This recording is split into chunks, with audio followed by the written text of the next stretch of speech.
All right, we are live, guys. Good evening, everyone.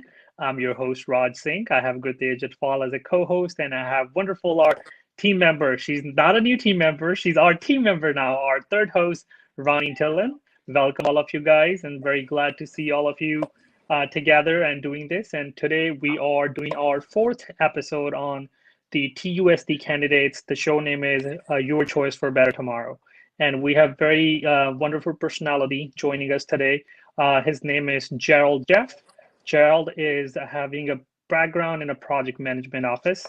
He's a project management director. And we're going to hear from him what are his ideas, why is he running for TUSD, and what kind of changes or challenges that he's been seeing and where he can come and be a good asset to us. So before we jump into that, I just want to open up to my two hosts, wonderful hosts. Anything you guys would like to add to before we move on? Yeah, thank you very much, Raj. Welcome, Rani. And so we have already met instructor Zachary Hefford. We have met incumbent Jeremy Silcox. We have already met business analyst Jill Costa. Today we have the privilege to meet project management director Gerald Jeffs. So he has a affiliation with military, with lots of universities, now globally working on the project management fields. So now I'll just add Jeff. Hey guys. Good evening, Jeff. Hello. Thank you for having me. Thank you very much. We're honored. Thank you for coming. Thank Ronnie, you for coming, please and go we're ahead. honored to have you on the platform as well. So yes, Ronnie, please go ahead. Well, Gerald, thank you for coming to our show, and thank you for spending your Friday night with us. And basically, what this show, there's other candidates who have come to our show, and you're our fourth one, and we would like to introduce you to the community, and thank you for running as a school board candidate, and we really appreciate that. We want more and more people who have very strong background and to be part of our school district. And just to make, basically, can you tell us a little bit about yourself, about your background, and how long have you been in Tracy, and what made you run for school board?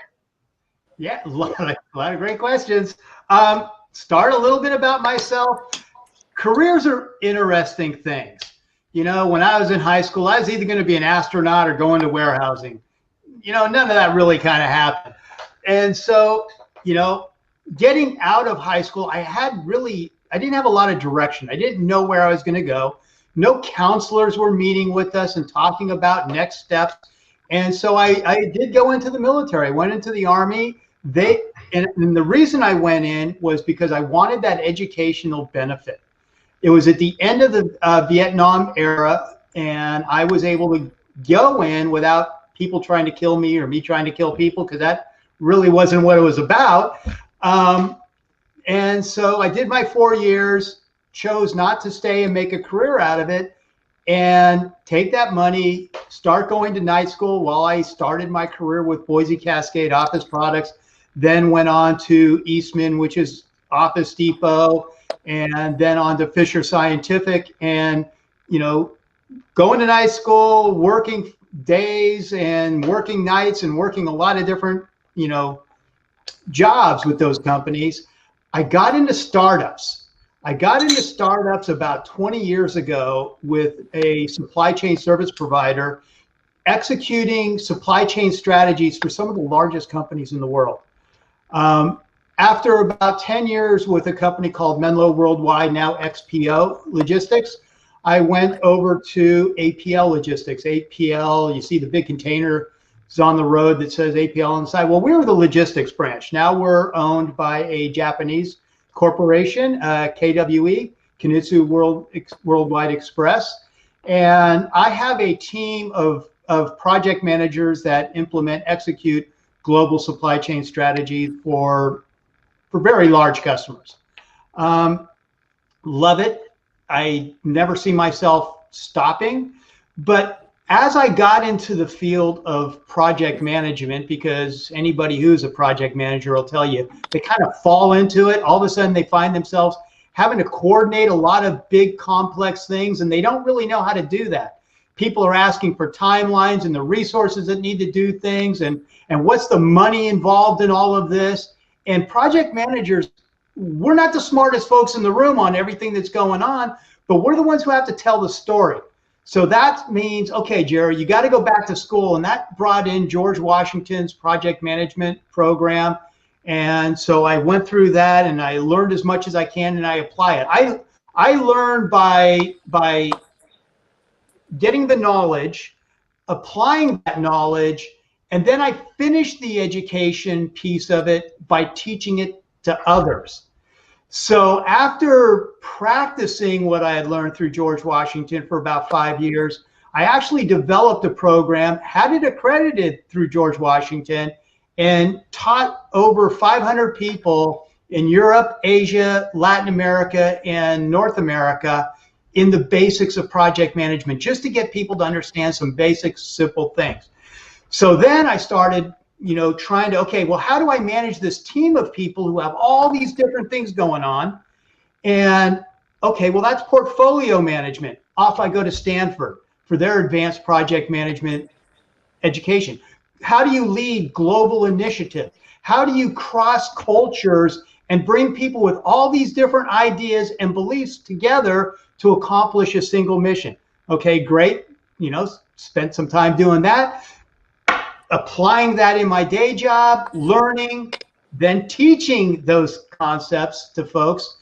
And I was struggling communicating, how best to take a big idea, a strategy that somebody wants to do, and execute that, not just a supply chain strategy, but something big. And I was struggling communicating that to executive leadership. So St. Mary's, executive MBA, focus on communications, implementations of new business units.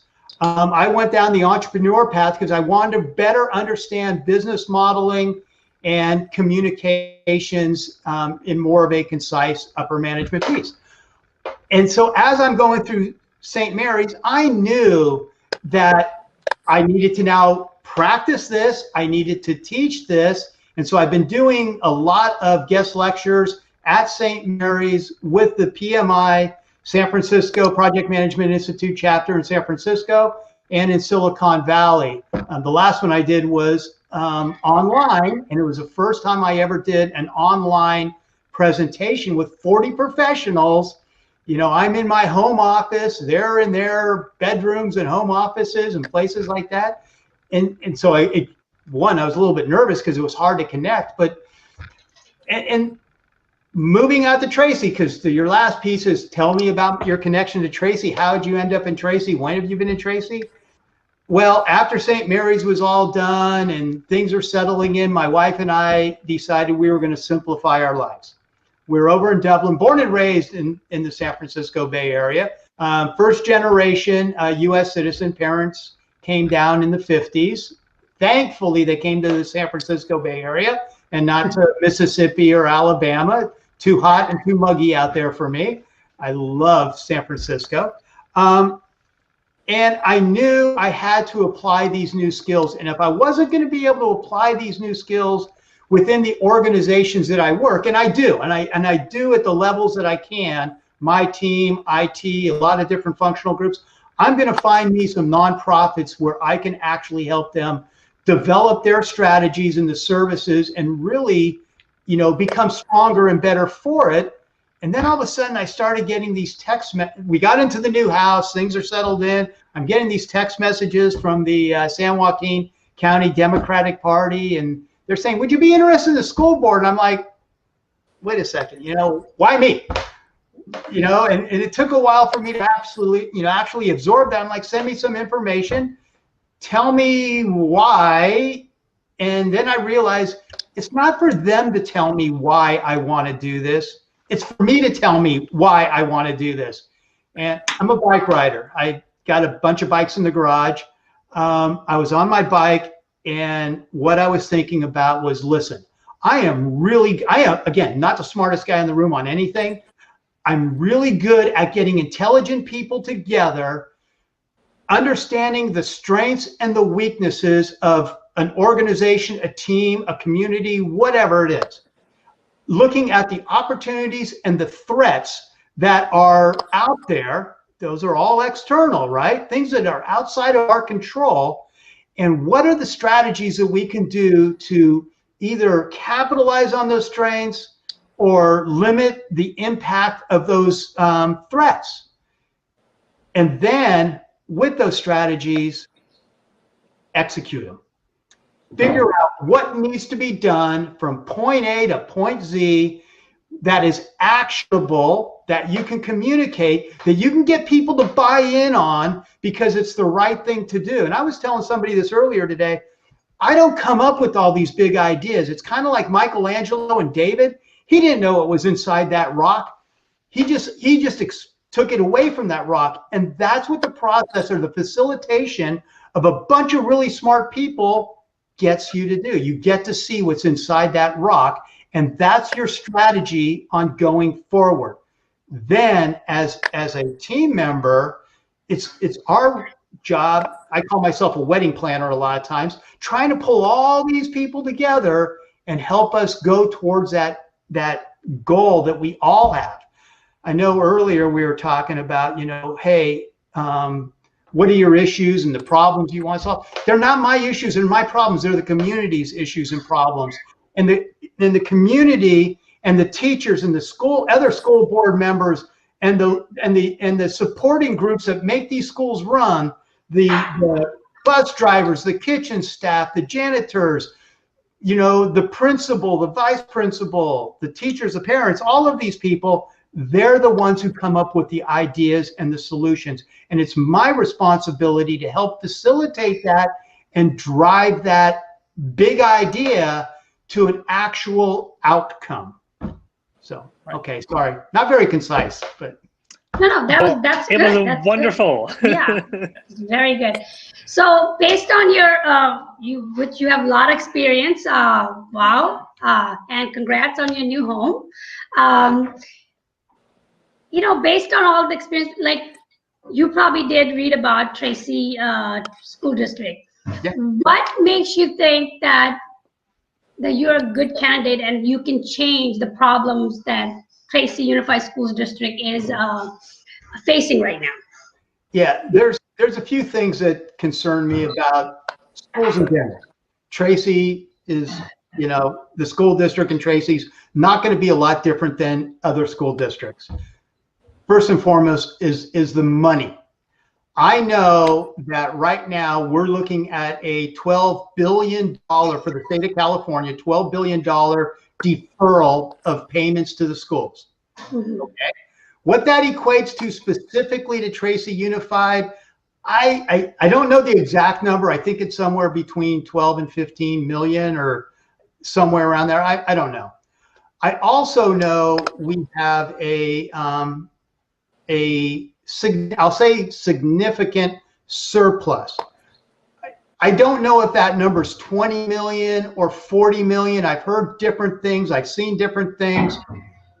Okay, great. Let's understand the money we have, the money that we're going to have to wait for until 21-22 budgets come out, and quite possibly if the U.S. Senate does something, we may only get a $6 billion deferral to the state of Cal. The deferral that Tracy Unified gets hit with may only be half of what we're expecting, but we got to plan for the worst and hope for the best, right?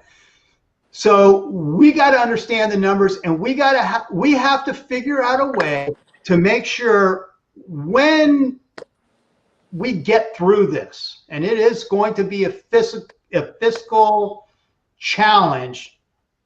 Just let's agree on that. When we get through it, we need to come out of it stronger, not in a position of weakness where we have to rebuild. We have to figure out a way, and again, a bunch of smart people, smarter than me, can help us figure out how to do that. The second thing I'm most focused on for Tracy is my whole gig is around balance and equitable,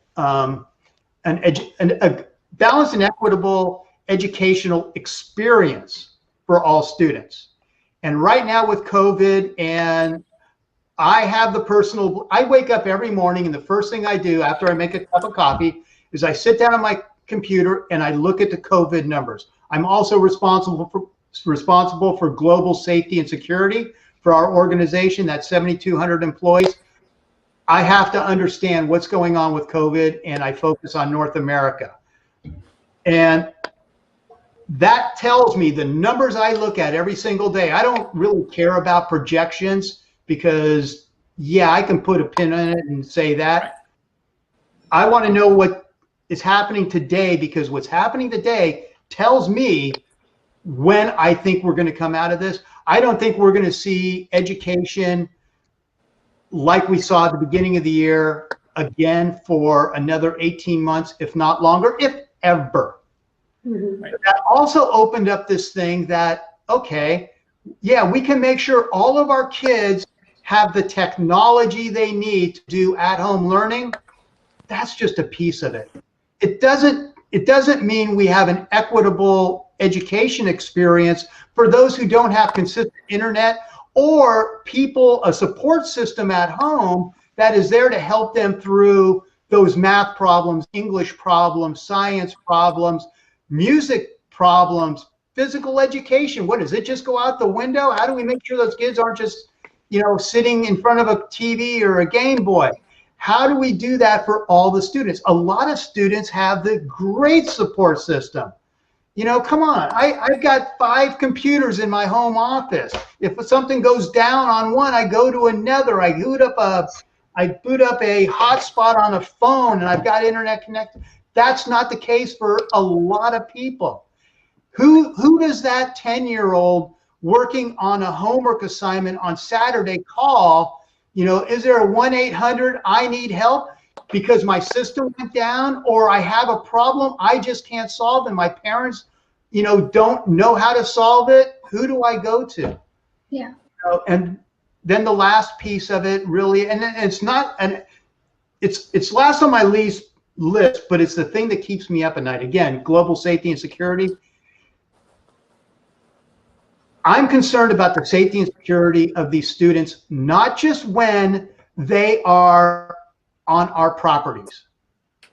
And I haven't heard a lot of discussions around how do we help our students that may be in unsafe, unsecure environments outside of school. Because if you want to see something impact your, and we could talk about test results later because I have opinions on that too. It's a student who's not getting a good night's sleep. It's a student who's not being fed, you know, or knowing where their meals come, or it's a student living in a domestic violent, you know, situation, or they're constantly moving. You can just continue to list off the disruptions that make a student feel unsafe. So if they feel unsafe at home, where's their head? How are they doing in their homework? Mm-hmm. So I don't know. I don't think I answered your question. I mean, you're very compassionate about this. I mean, those are the questions that we were going to ask you, and then we're glad that you actually brought them up. No. So basically, go ahead. Yeah. So I just want to thank you, as Gerald. You took 3 points. So the key points. That is one is about the budget. So I'll just give a brief overview. Before the COVID in May of this year, so there was 11.7 million deficit. Then there was talks from the California government to cut 10% of the funding that they provide in certain area. So that would have taken this shortfall to 26 million. But then now the funding has come, the city is in surplus. But yes, you stand for one key point that nobody know how long it's going and how it's going to impact. And being a leader, being a coordinator with different agencies, you'll definitely work towards a healthy fiscal school board. And the other point is, yeah, the technology as well as the preparedness, that these kinds of situations happen. Nobody knew and nobody was prepared. And you are focusing in that direction. Yes, we should be prepared. In this 21st century, with all the capabilities that we have, we just have to coordinate and look into different directions. As being an project manager with diverse expertise, you are leading in different directions, you are looping in different people to provide a solution. Right. And for safety and security perspective, yes, yeah, kids, they should be mentally strong, healthy, and you will be working in that direction to find the ways how kids work in the school district with good health and good mental strength. Right. So now I have a young kid from the school, so I would just invite her to ask her question. So I'll just request Gurleen to introduce herself and then have a question for Jeff. So my name's Gurleen. I graduated from Tracy High in 2019, and I'm currently a second-year student at San Jose State University.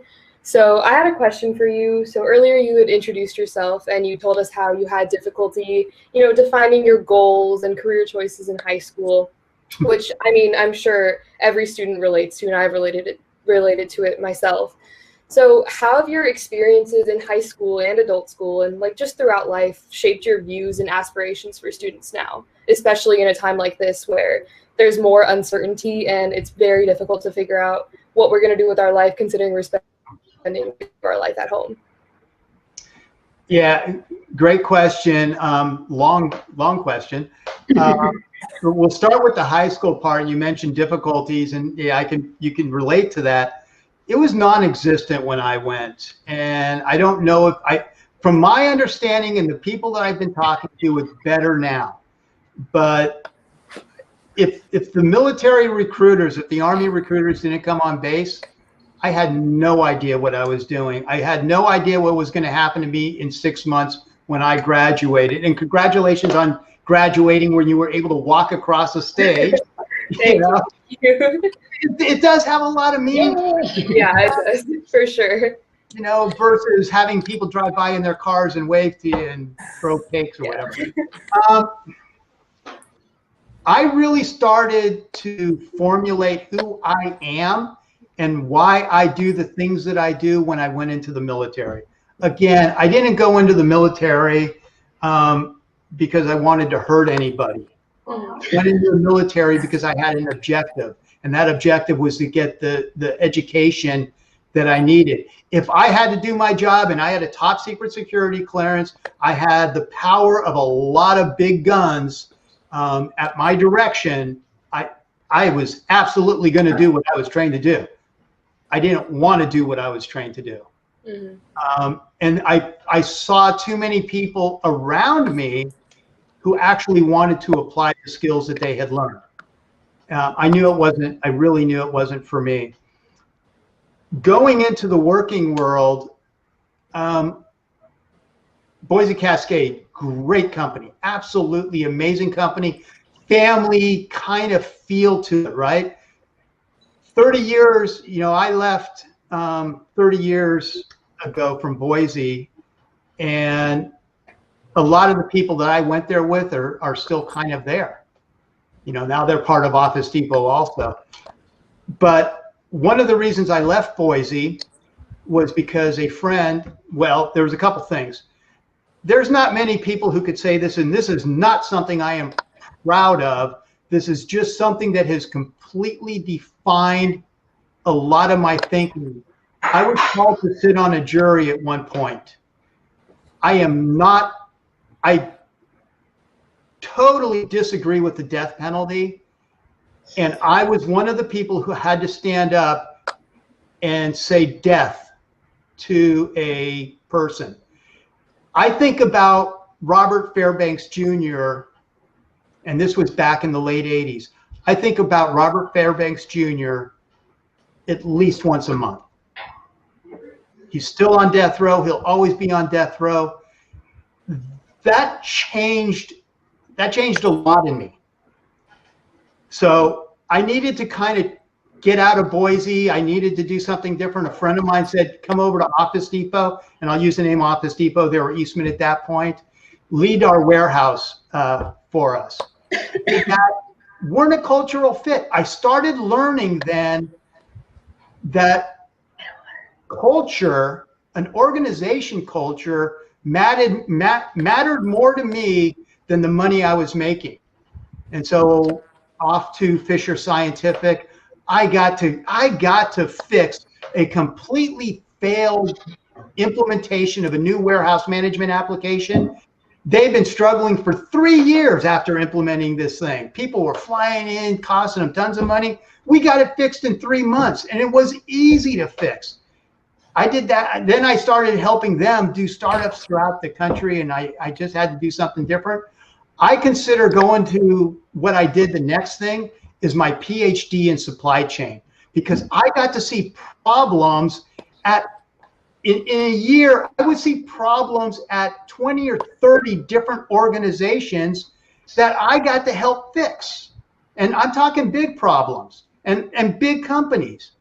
You know, was I always leading them? Heck no. I needed to learn how to lead those teams of IT professionals, HR, operations, legal, finance, you know. And when you talk about IT, any of you guys in IT at all? There is no IT.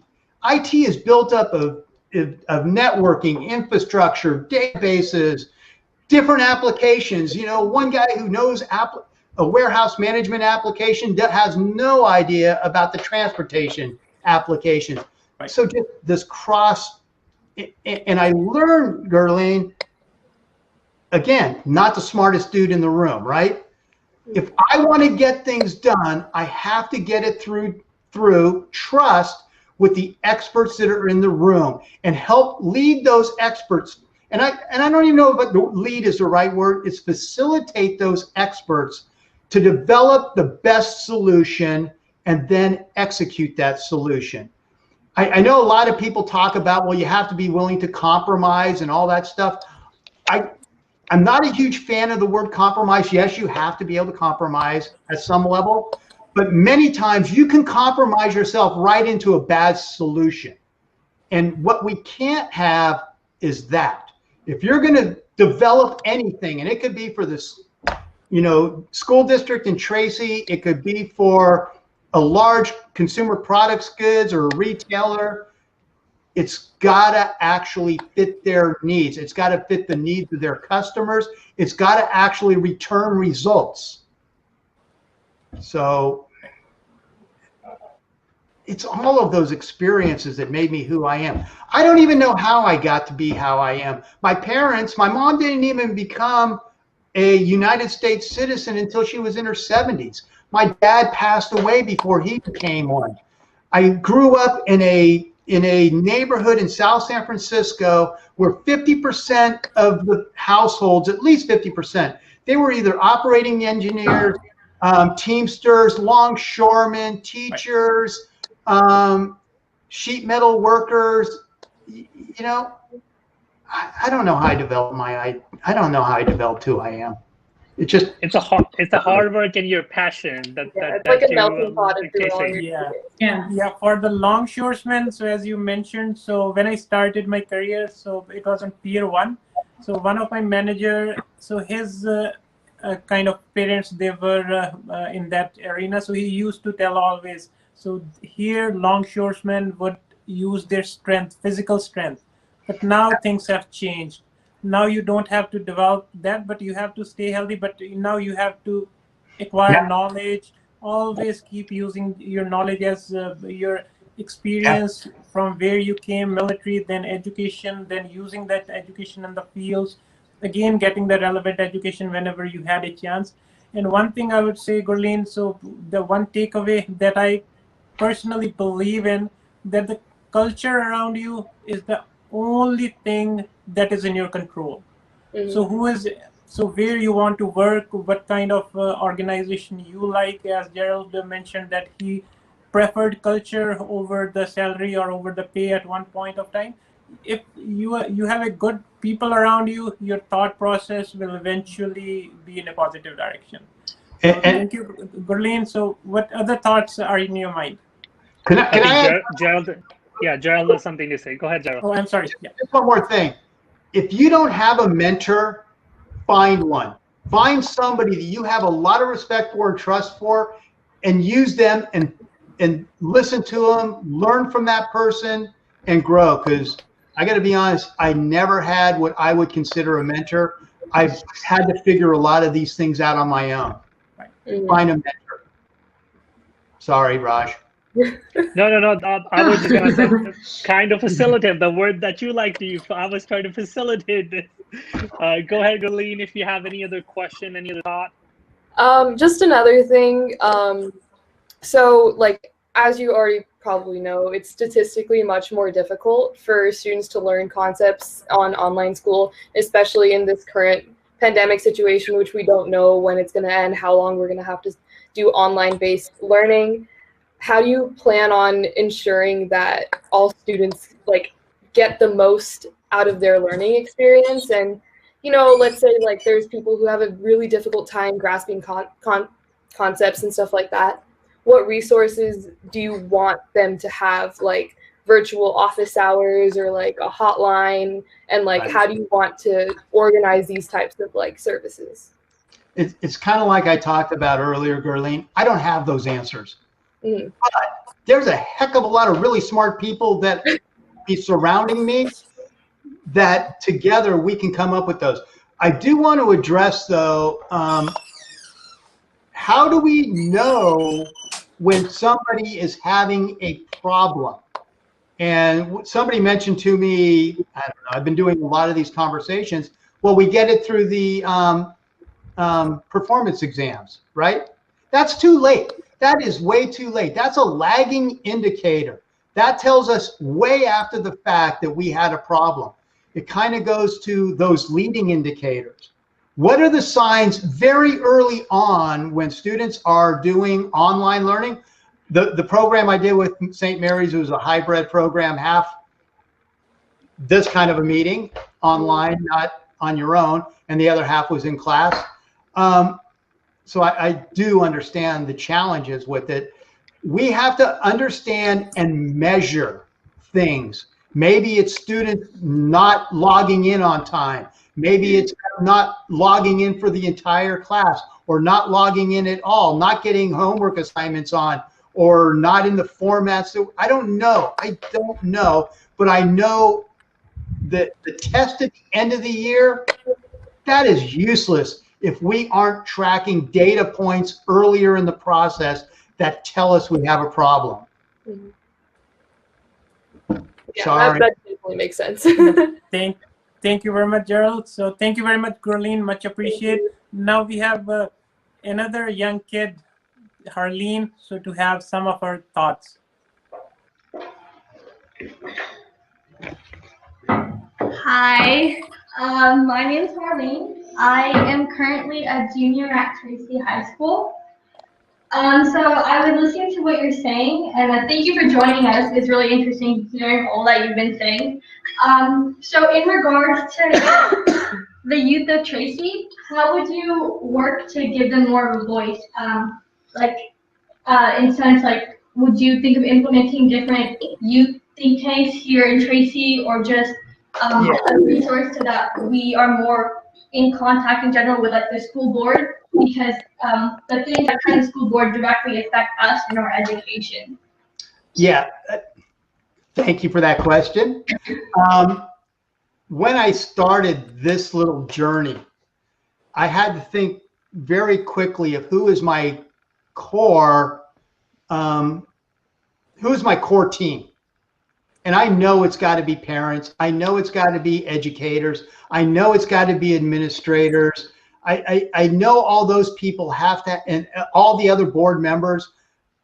I need the voice of the students. Somehow I have to get members of the student body. I can't have all the students as my core team members.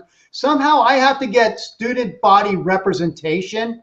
And maybe it's only at the high school level, because you guys are at an age where, you know, you're not just eating paste in kindergarten and drawing pictures. You're starting to understand the challenges that you had in elementary school, middle school, and the high school years. I need those voices in my ear, because at the end of the day, you are my customer. Are the parents my customers? Yeah, sure. And the educators and all that stuff.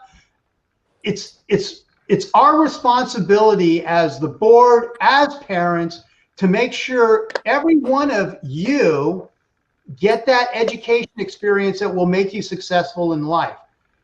Kind of talking a little bit about data again, everything I keep seeing is around how many students have gone on to a 4-year degree or going on to college. Let's just call it going on to college. Could be a 2-year degree, could be a 4-year degree, whatever. I'm not finding a lot of data that tells me how many of those students actually graduated and became successful. I think what we're doing is we're cutting things off once you walk across that real stage or virtual stage. And I hope you walk across a real stage. And then it's kind of like, oh yeah, she's gone on to college. We're going to check that off, and it's going to represent ourselves against the other cities and towns in California and California as a whole, nation as a whole. Yeah, great. Let's secure success. That's meaningless if you don't finish and you don't get the career that you want. I work in the private sector, right? You're my customer. All the others are my support system. You're my customer. Good. Yeah. Yeah, thank you. That was a really good answer. It's me. You guys are Got her vote. Sorry. Yeah, no, thank you, Arlene. Appreciate it. Any other thing in your mind? Okay, thank you. Appreciate it. Now we have one last student. Jeff, I'll add her to. We do? We have 3? Awesome. Yeah, we have one more. Yeah, we have Anika. Hi, Anika. Anika, please introduce yourself and share your thoughts. Hi, my name is Anika. I'm a junior at Tracy High. I was just, you mentioned how you want equity for education of all students. And right now with the pandemic, it's kind of hard, but I wanted to focus on the special needs students in our district. Obviously, learning will be very difficult for them. So how would you go about helping them? Really, at the end of the day, Anika, it's the same way we help all the students that are struggling. I don't have those answers. I really don't. And I wish I just pulled out my binder and said, okay, here's the problem. My SOP, if any of you guys know SOP, standard operating procedures, this is what I do when this happens. I don't have that. All I know is an equitable educational experience, and it's more than just the lectures and the books that kids get. It's, do they have the ability to learn and learn the things that they need to help them the best they can in whatever life they're going to be? Because you're talking special needs. Special needs can be from cerebral palsy to, you know, I don't know, you know, the hearing issues, sight issues. There can be a lot of different things. And so who are those kids? How do we know when those kids are struggling? I'm going to be honest with you. I don't even know what our faculty is and our school structure is for the special needs teaching at this time. I've been into this now for, I think I'm finishing my 3rd week of trying to grasp everything around this. All I know is there's got to be smart people, and that's the special needs kids themselves. That's the parents of the special needs kids. That's the teachers of the support system for those special needs kids.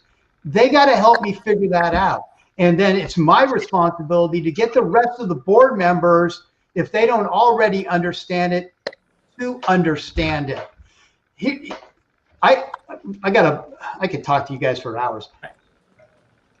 We define our values and our priorities based on where we spend our money.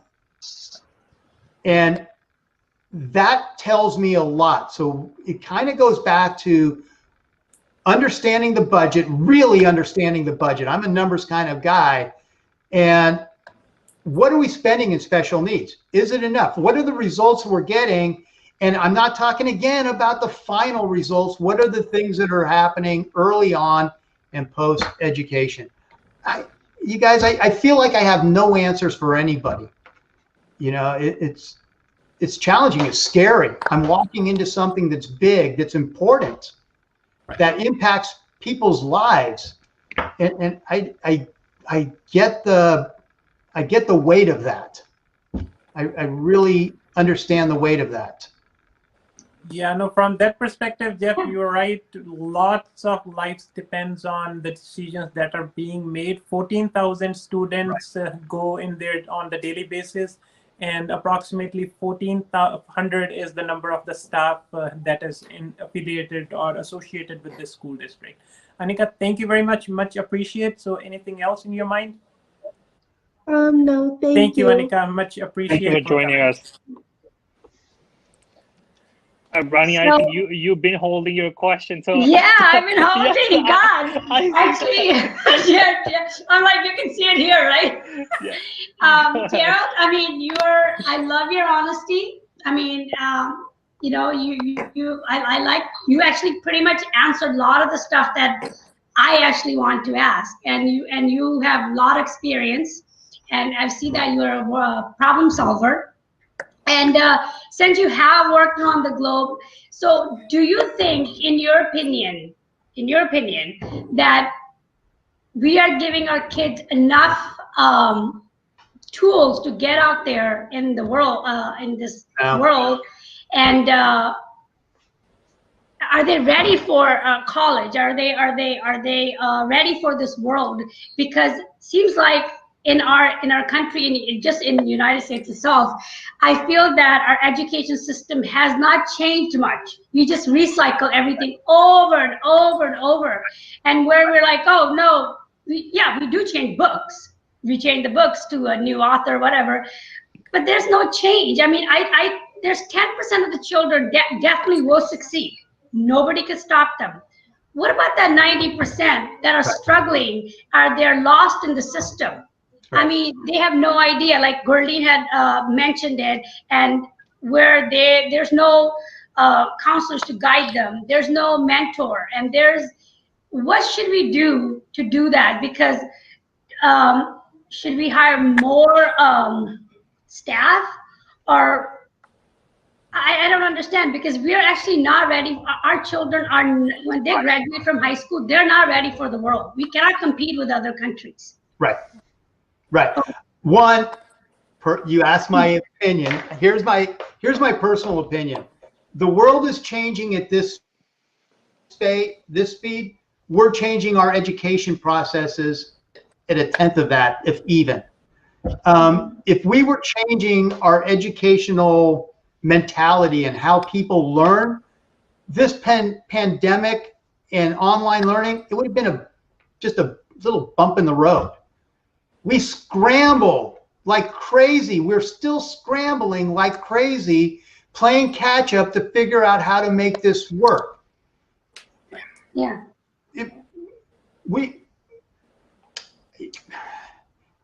I can't solve world hunger. What I can do is I can help one school district start on the path of change, and change leadership, not necessarily just chasing the change, but leading change. And what that does is, it for the people who come behind me in the position I'm applying for, they have a foundation to keep that moving forward. So I don't know if I can change things enough in the time I have left on this earth to impact the students that are coming in that pipeline. I want to change it for the ones that are generations to come. I want to change the mentality that what we're doing and the way we have to think is never ending.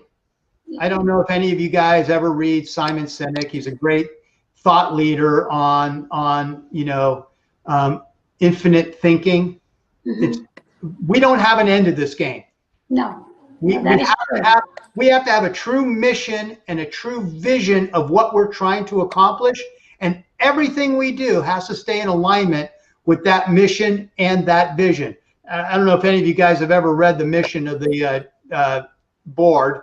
It's really long and really confusing, and I would bet you $500 nobody can recite it, so it's kind of meaningless. we have to be very concise in what we're trying to accomplish and what we want to look like in the future. And then everything we do has to drive towards that future. And we all have to be on that same page. We can debate, we can challenge ideas, and we can do it in a professional manner. And, you know, as long as we keep moving forward. We're never going to get there if we don't take those first steps.